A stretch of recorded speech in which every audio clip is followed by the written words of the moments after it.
71편 1절에서 16절 말씀입니다. 시편 71편 1절에서 16절 말씀입니다.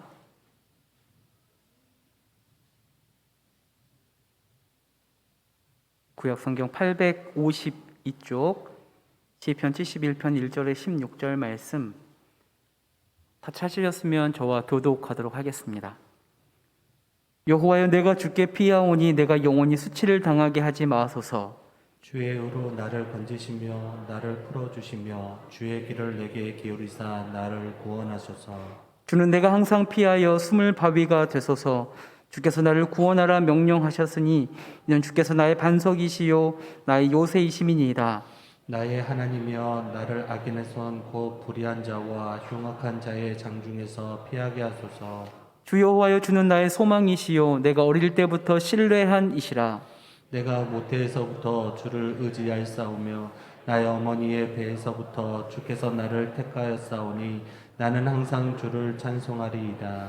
나는 무리에게 이상한 징조같이 되었사오나 주는 나의 견고한 피난처이시오니 주를 찬송함과 주께 영광 돌림이 종일토록 내 입에 가득하리이다. 늙을 때에 나를 버리지 마시며 내 힘이 쇠약할 때에 나를 떠나지 마소서. 내 원수들이 내게 대하여 말하며 내 영혼을 엿보는 자들이 서럽게 하여 이르기를 하나님이 그를 버리셨은즉 따라잡으라 건질 자가 없다 하오니 하나님이여, 나를 멀리하지 마소서. 나의 하나님이여, 속히 나를 도우소서. 내 영혼을 대적하는 자들이 수치와 멸망을 당하게 하시며 나를 모해하려 하는 자들에게는 욕과 수욕이 덮이게 하소서. 나는 항상 소망을 품고 주를 더욱더욱 찬송하리이다. 내가 측량할 수 없는 주의 공의와 구원을 내 입으로 종일 전하리이다.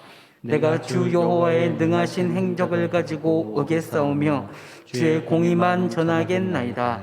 아멘. 오늘은 마지막 스퍼트라는 제목을 가지고 마음을 나누려고 합니다. 여러분, 찰스 시므온이라는 영국의 설교가가 있습니다. 1700년대와 1800년대를 살았던 설교가인데 근대 영국의 설교에 굉장히 영향을 많이 미쳤던 사람이랍니다. 한 교회에서 54년을 섬기면서 설교했던 사람, 그리고 잉글랜드, 스코틀랜드, 아일랜드, 네덜란드를 떠돌아다니면서 설교 여행을 하기도 했던 사람이랍니다. 그가 2536편의 설교가 들어있는 총 21권의 책을 남겼을 정도로 설교에는 굉장히 진심이었던 사람이 찰스 시므온입니다. 이 찰스 시므온이 이 설교했을 그 당시에 설교는 굉장히 무미건조했답니다. 왜냐하면 이 설교자들이 강단에 있는 원고에서 눈을 떼지 않고 거의 읽어내려가는 수준으로 설교를 했던 것이 대부분이었고, 또 그것도 자신이 성경을 묵상해서 설교를 쓴 것이 아니라 누군가 대신 써줬거나 남의 것을 베낀 원고였답니다. 그 당시에 설교자들은 스스로 성경을 묵상하지 않았기 때문에, 또 그 묵상에서 나온 설교가 아니었기 때문에 설교의 내용이 그냥 지식적인 전달에서만 끝나고 누군가의 삶을 뒤집어 놓는 설교가 사실 없었던 시대였습니다. 이런 시대에 이 찰스 시므온은 스스로 성경을 묵상하고 설교를 쓰는 드문 사람이었답니다. 설교 하나를 쓰기 위해서 온종일 설교만을 생각하고 설교를 준비했던 사람. 그래서 그는 아침에 이 루틴 중에 하나가 새벽 4시에 일어납니다. 새벽 4시에 일어나서 뭘 하냐면 4시간 동안 성경을 읽으면서 설교를 묵상하는 것. 그것이 이 찰스 시므온의 하루의 루틴이었답니다. 그래서 그런지 시므온의 설교는 굉장히 능력이 있었지요. 누구보다도 성경과 친했던 사람이고 주의 말씀을 묵상했던 사람이기 때문에 그의 설교는 힘이 있었습니다. 그런 그가 이 캠브리지에 있는 이 홀리 트리니티라는 이 교회에서 54년간의 사역을 이제 마무리하고 은퇴를 했습니다. 1853년에 은퇴한 후에 그는 여전히 하나님과의 이 혼자만의 시간을 갖기 위해서 새벽 4시에 일어나서 성경 묵상했었답니다. 이 소식을 들은 친구가 이제 찰스 시므온에게 다가와서 이야기하죠. 시므온, 이제 은퇴했는데 좀 쉬엄쉬엄 해도 되지 않겠습니까? 이제 좀 쉴 때가 됐습니다. 라고 말하자 이 백발이 성성한 찰스 시므온이 그 친구에게 이야기합니다. 뭐라고요? 마지막 결승점이 지금 눈앞에 보이는데 온 힘을 다해 뛰지 말라고 하는 겁니까? 라고 대묻습니다. 지금 나는 결승점이 눈앞에 있기 때문에 온 힘을 다해서 뛰어야 하는데 지금 나에게 그 결승전을 눈앞에 두고 열심히 뛰지 말라고 하는 겁니까? 나는 그 말과 상관없이 열심히 뛰어갈 겁니다. 라고 이야기하죠. 여러분, 오늘 시편 71편의 시편 기자도 마지막까지 온 힘을 다해서 뛰어가겠노라고 고백합니다.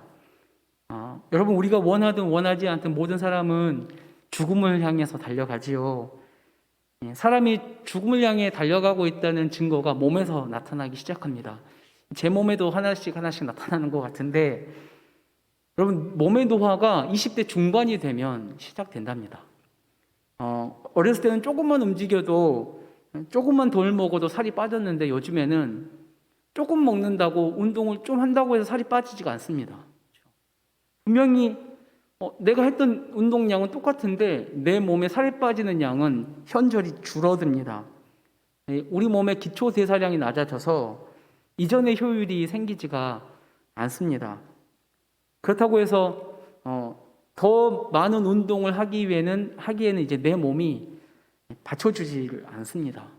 그렇죠? 점점 우리의 피부도 윤기를 잃어가지요.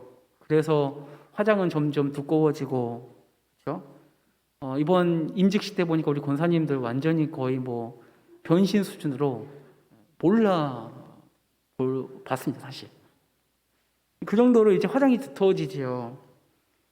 도저히 운동으로 되지 않기 때문에 이제 의학의 힘을 빌어서 고와지려고 하죠. 그래서 한국에서는 피부과와 성형외과가 그 마음을 잘 알기 때문에 한국에서는 피부과와 성형외과가 굉장히 잘 되는 것 같습니다.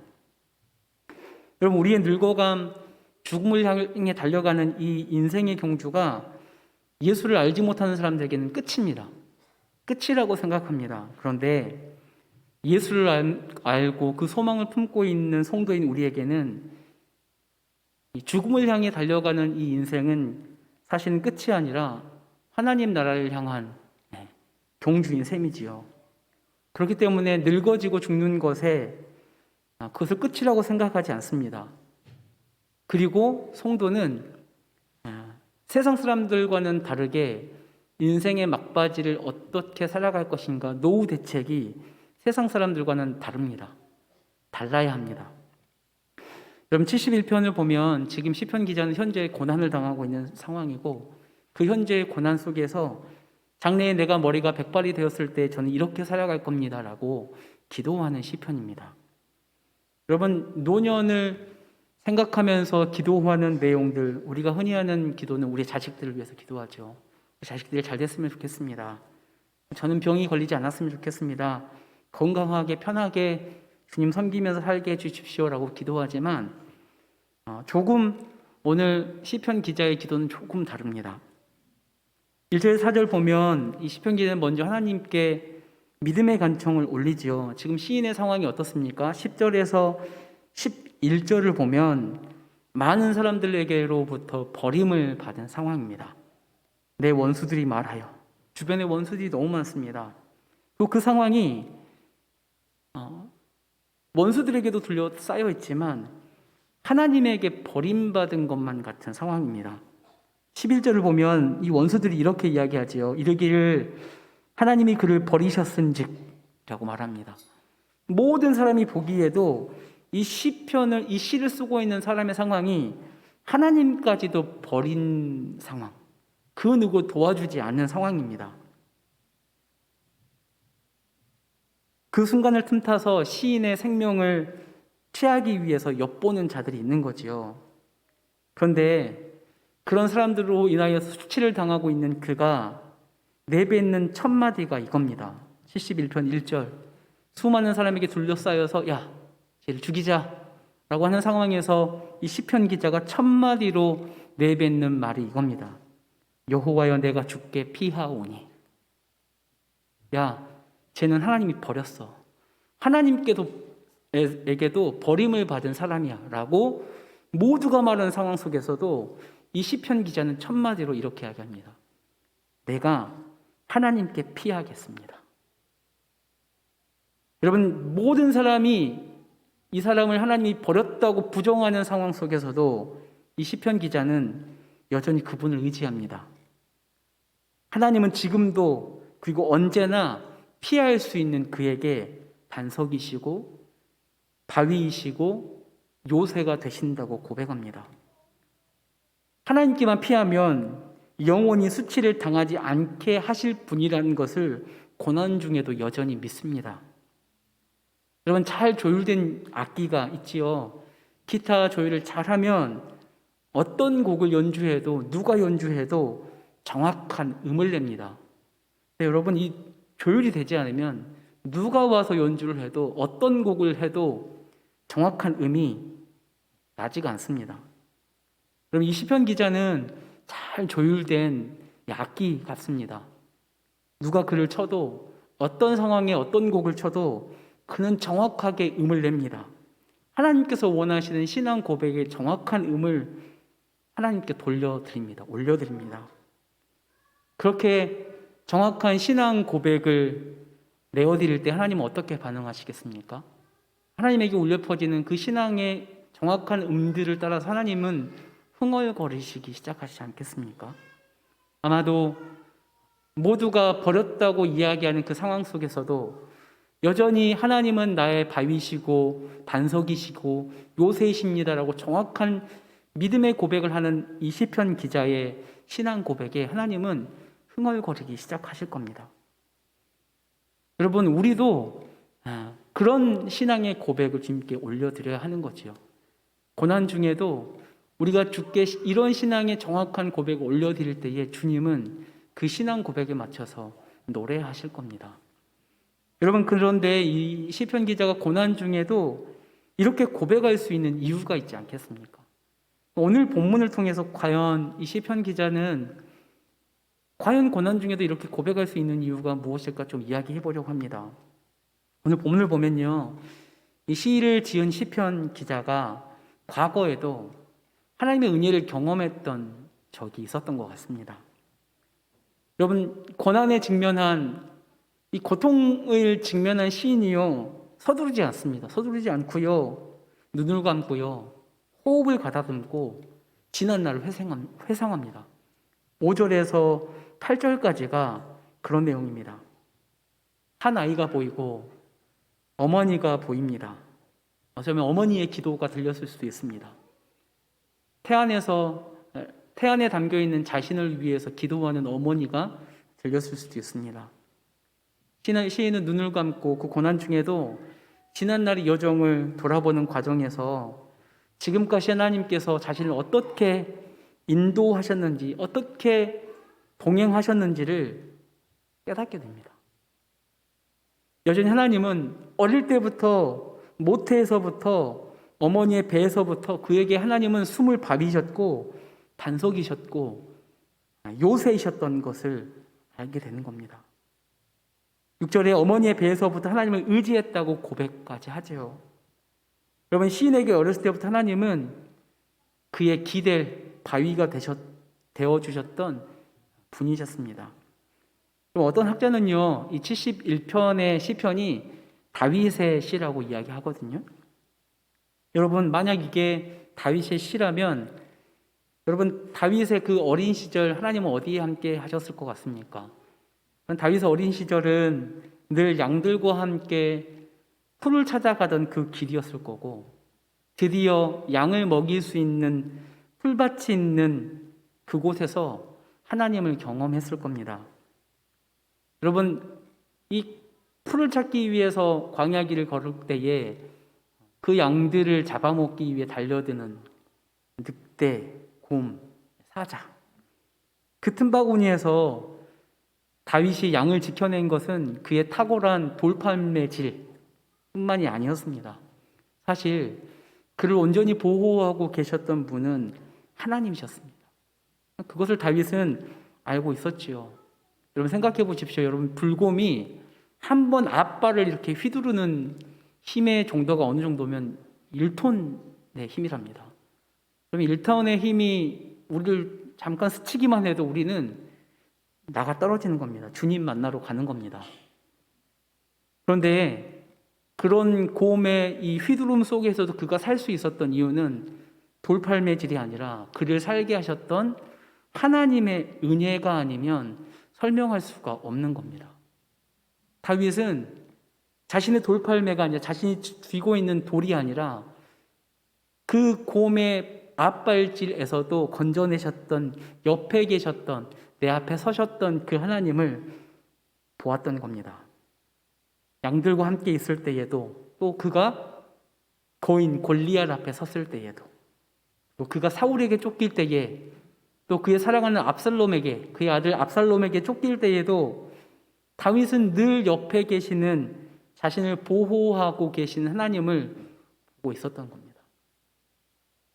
그래서 여러분, 그를 지키셨던 지난날의 시간들, 그 기억은 언제나 하나님을 향해 찬송할 수 있었던, 이 다윗의 찬양의 대상이 하나님이 될 수 있었던 겁니다.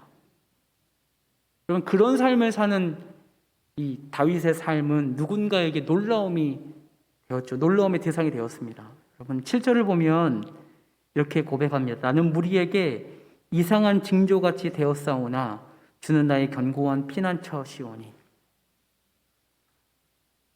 고난 중에 있고 원수에게 둘러싸여 있는 중에도 여전히 하나님을 의지하고 있는 다윗을 보면서 누구는 조롱했을 수도 있습니다. 누구에게는 제가 좀 불길한 사람이다 라고 생각했을 수도 있습니다. 그런데 그런 조롱 속에도 그가 하나님만 의지하며 한 걸음 한 걸음 내닫자 그의 고난이 걷히기 시작합니다. 그것을 사람들이 보기 시작합니다. 고난 중에 그가 믿던 하나님, 그가 말했던 신앙의 고백처럼 하나님께서 피할 바위가 되셔서 요새가 되어 주셔서 그를 보호하는 것을 사람들이 보기 시작합니다. 그것을 보고 놀라기 시작합니다. 여러분, 신실한 다윗의 신앙 고백에 하나님은 이렇게 신실하게 응답해 주시는 겁니다. 여러분, 현대인의 성경 번역본의 이 7절을 보면 이렇게 번역이 되어 있거든요. 주께서 나의 든든한 피난처가 되셨으므로 내가 많은 사람들에게 경이적인 존재가 되었습니다. 주께서 나의 피난처가 되셨으므로 내가 많은 사람들에게 경이적인 존재가 되었습니다. 여러분, 그가 아무것도 아닌데 그가 온전한 신앙 고백과 신앙의 길을 걸어가기 시작하고 그 안에 하나님의 역사가 드러나기 시작하면서 많은 사람들이 놀라기 시작하는 겁니다. 그는 아무것도 아닌데 그 안에서 일하시는 하나님이 드러나기 시작하자 오히려 다윗을 경이적인 존재로 여기기 시작합니다. 여러분, 이런 간증이 다윗의 삶 가운데 풍성했습니다. 그 간증이 풍성하기에 그의 입에서는 끊이지 않는 하나님을 찬양하는 노래가 있습니다. 언제 어디서는 하나님의 영광을 선포합니다. 그럼 우리의 인생에서도 이런 간증과 고백이 넘쳐나야 할 텐데 저부터서 이런 간증과 고백이 줄어들고 있다는 것이 참 창피합니다. 여러분, 우리는 세상 앞에 이런 사람이 되어야 하는 겁니다. 이상한 징조가 되어야 하는 사람들. 현대인의 성경에서는 경이적인 존재가 되어야 하는 사람들.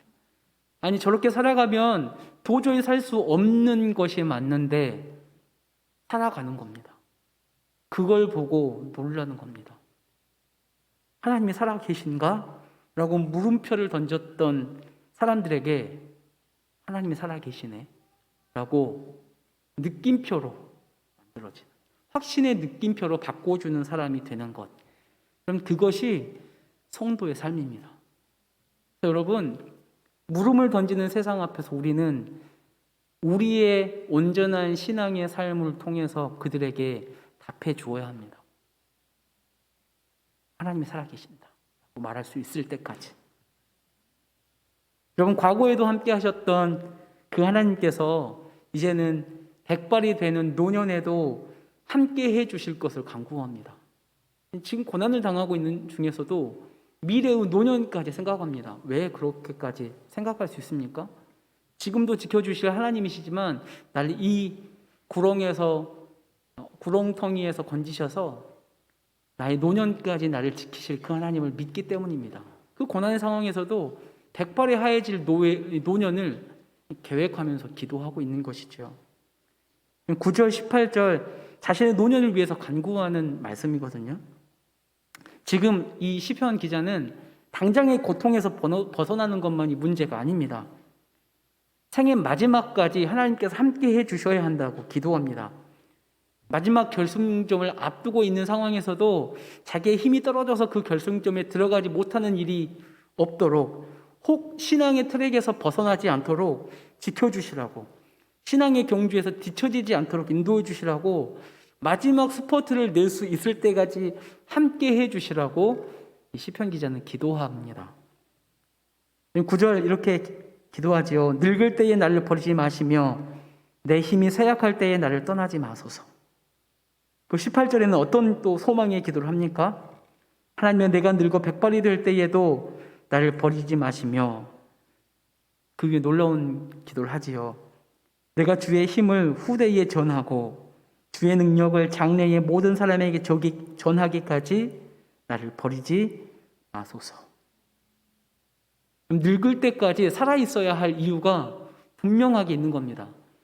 장수하고 싶어서가 아니라, 여러분, 후대에 주의 힘과 능력을 전할 수 있는 사람이 되고 싶어서 그를 백발이 되는 노년에까지 지켜달라고 고백하고 있는 겁니다. 그 안타까우신 것이죠. 고난 중이지만 그가 과거에 경험했던 하나님을 혼자만 경험하는 것은 지금 남아있는 후손에게는 너무나 불이익인 겁니다. 나만 알기에는 너무 안타까운 은혜. 그래서 이 은혜가, 이 하나님의 힘과 능력이 후손들에게 전해지고 후손들도 알았으면 하는 겁니다. 그들도 그가 경험했던 하나님을 경험할 수 있도록 애쓰겠다고 이 시편 기자는 고난 중에 이런 놀라운 고백을 하는 겁니다. 여러분, 우리가 나이가 들면 쉽게 하나님의 일에 발을 빼지요. 나이가 늙어서 할 수 있는 것이 없습니다, 목사님. 이게 가장 좋은 이유가 됩니다. 근데 여러분, 요즘 시대가 어떤 시대입니까? 100세 시대를 이야기하고 있는 시대인데, 조금만 이제 나이가 70, 80이 되면 저 이제 좀 일 안 해야 되겠습니다. 젊은 사람들에게 넘겨줘야 되지요. 이것도 좋은 이유가 되는 것 같습니다.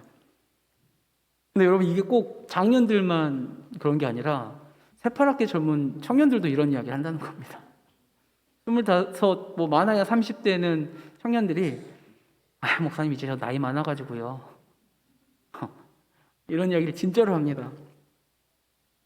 여러분, 이런 것들을 청년들에게 물려주는 교회는 되지 말아야 되지 않겠습니까?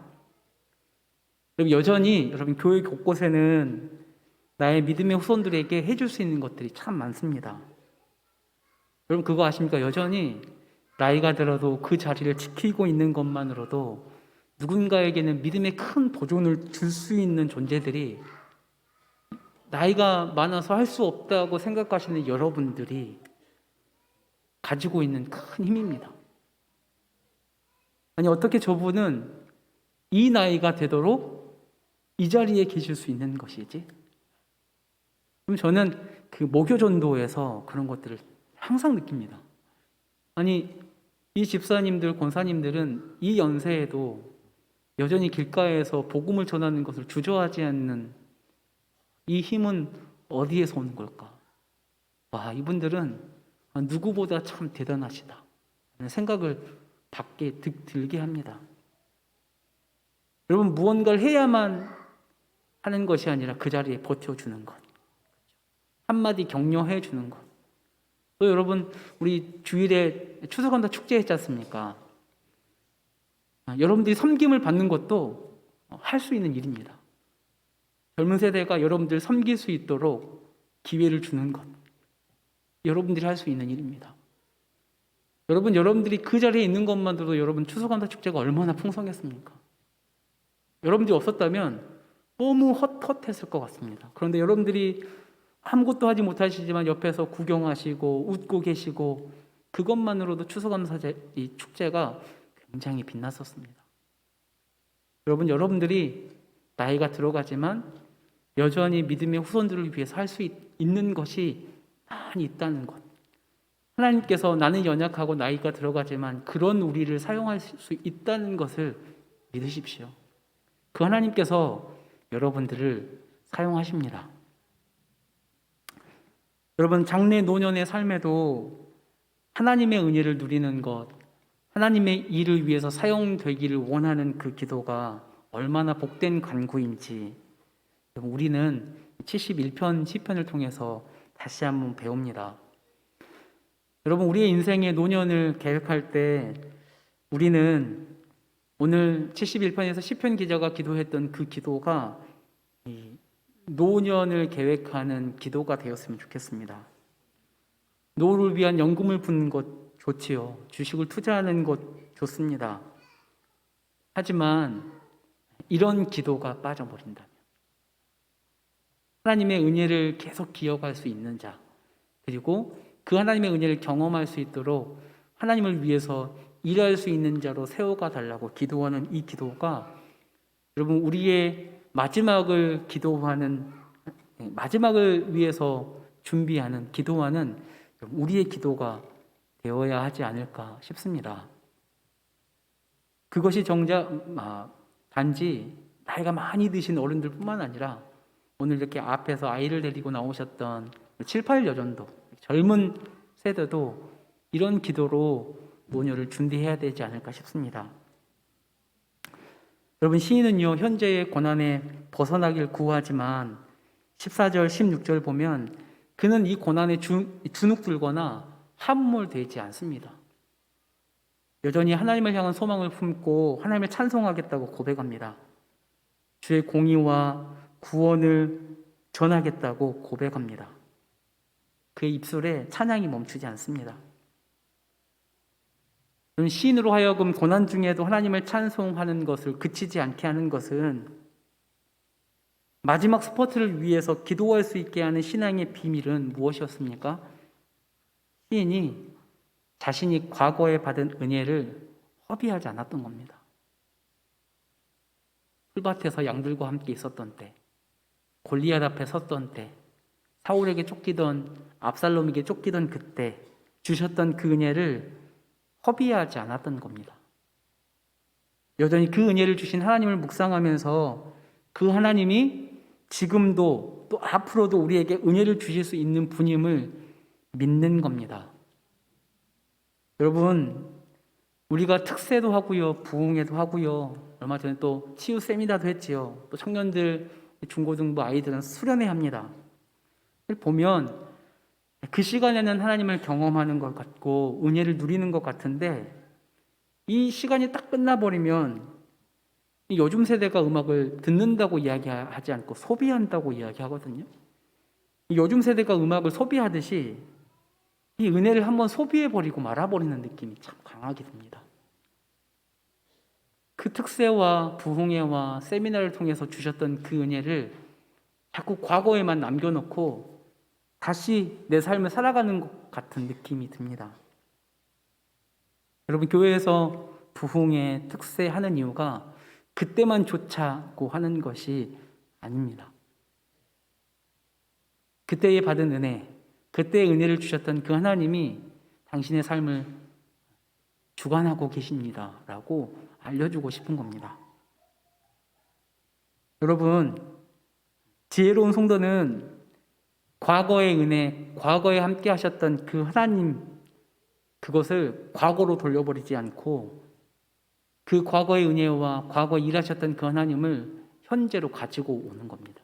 그리고 미래로 가져가는 겁니다. 그날의 은혜와 그날의 하나님이 지금도 역사하는 것을 믿는 겁니다. 그럴 때 이 시편 기자가 고난 중에도 끊임없이 노래할 수 있었던 것처럼 우리는 노래할 수 있을 겁니다. 여러분, 지난날에 자신의 바위가 되셨고 반석 요새가 되셨던 그때의 교훈을, 그때의 은혜를 잊어버리지 않고 살아가는 이 시편 기자는 고난 중에도 주님을 찬송할 수 있었고 미래에 하나님을 위해서 일할 것을 계획할 수 있었습니다. 그리고 고난 속에서도 짓눌리지 않고 오히려 세상 앞에서 이상한 징조처럼 여겨지는 자가 되었습니다. 이 시간 함께 예배하는 성도 여러분들이 그런 사람이 되기를 소망합니다. 우리가 그런 이상한 징조가 되기를 소망하고, 처음 이야기했던 찰스 시므온이 고백했던 것처럼 이제 결승점이 다 와갑니다. 결승점이 다 와가는데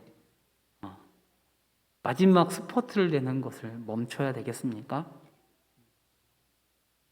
우리의 나이 들면 스퍼트를 멈춰야 할 때가 아니라 오히려 힘을 내어서 달려가야 할 때임을 잊지 마십시오. 마지막 결승점이 가까워 갑니다. 스퍼트를 내는 것이 멈추면 뒤처질 뿐입니다. 여러분, 언제든 하나님의 은혜를 기억하고 그 은혜를 주신 하나님을 기억하면서 열심을 다해 살아가는 우리가 되기를 소망합니다. 또 그렇게 주님의 기쁨이 되기를 소망합니다. 기도하겠습니다. 하나님, 우리는 연약합니다. 다윗도 연약했습니다. 그런데 그 안에 일하시는 하나님이 계셨습니다. 하나님께서 주셨던 은혜를, 또 그 은혜를 주신 하나님을 기억하고 그 은혜와 하나님을 허비하지 않고 여전히 현재로, 미래로 그 은혜와 하나님을 갖다 놓고 삶을 살아냈던 그의 삶이 고난 중에도 여전히 찬양할 수 있는 힘이 되었습니다. 고난 중에 모두가 살 수 없을 거라고 이야기했던 사람이지만 하나님께 온전한 신앙의 고백을 가지고 한 걸음 한 걸음 걸었던 이 사람을 저는 오히려 이상한 징조라고, 경이로운 존재라고 여기게 되었습니다. 하나님, 이곳에 모인 성도들이 그런 삶 되기를 소망합니다.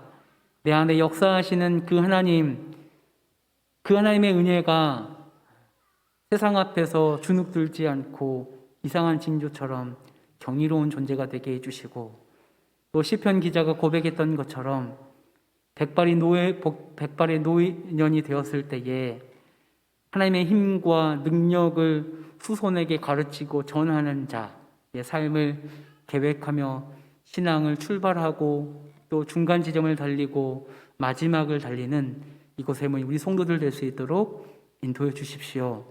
그래서 마지막 결승점에서 주님을 만났을 때에 참 잘했다, 수고했다 칭찬받는 우리가 될 수 있도록 인도해 주십시오. 감사합니다. 예수님의 이름으로 기도합니다. 아멘.